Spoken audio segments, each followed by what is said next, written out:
Okay, so I'm running out of topics to make big tutorials on. I think instead from now on I'll start making mini tutorials on various topics. There are a couple of things that don't really deserve a whole tutorial just by themselves, but are still pretty cool, and this series of videos will be going through those one by one, basically. Okay, this time I'll show you some F12 moves that you should definitely know about. Now, some of you will possibly find this too easy, but my audience is very broad, so there will probably be a couple of you that can learn from this. So, one thing that happens a lot during solving F12 is that you have a corner stuck in the bottom layer, and its edge is somewhere on the top.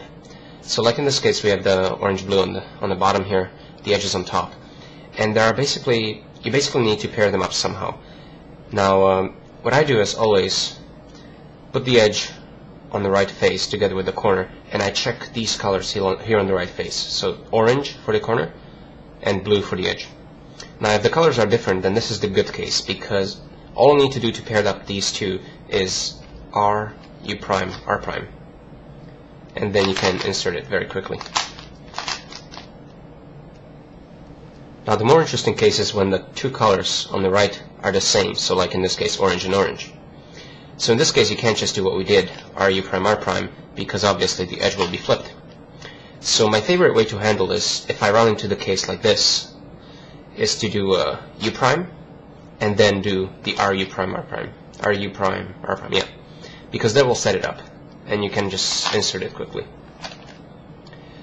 So I'm reversing the case, so we have the same case. So it was U prime to put the edge to the back, and then R, U prime, R prime. And then you can insert them easily. Now, if I run into the case like this, then I can use my left hand to do it much quicker. I don't need a cube rotation. And the way to do it is to pair it up with the center, the edge, so here, and then do L prime, U prime, L, and then you're set up. So with your left hand, that's much quicker. Okay, so those are pretty much the best ways to liberate a corner and set it up for an insertion if the corner is stuck on the bottom layer. Now, completely unrelated to that, I'm going to show you one more cool thing. It's, you know how we're always trying to save up cube rotations. And so set up the case doing F prime, U prime, F, U prime. So let's say you're solving F12 and you run into this case. You know, you make a pair somehow, and now you want to insert it here, but you know you can't do it without a cube rotation, right? Like you have to rotate to insert it. So actually you don't need to rotate to insert it. Put the pair there and do that. So what did I do? Let's do it again. F prime, U prime, F, U prime. So it's this. Put it there. And as you go down, flick, and go down. I'll do it again. I don't even know what this is. It's L2, I guess. U prime, R prime, U, R prime, something like that. Anyway, but I thought it was pretty cool. I don't really use it in practice too much, but I guess I should maybe. It's pretty quick. Similarly, one more awkward insertion is to set it up to B, U, B prime.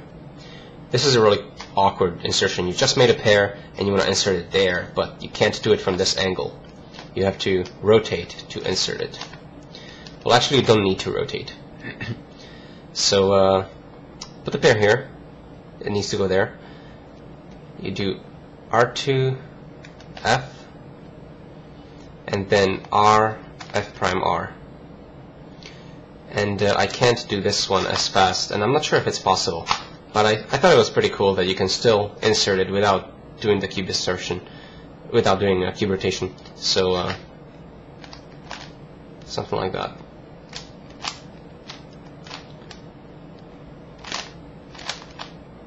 Yeah, I can't do it because I don't ever do it, but I think it's pretty cool. Maybe someone can master it and and do much better than me. So yeah, pretty random tips, huh? Anyway, that's it for now. I'll see you later.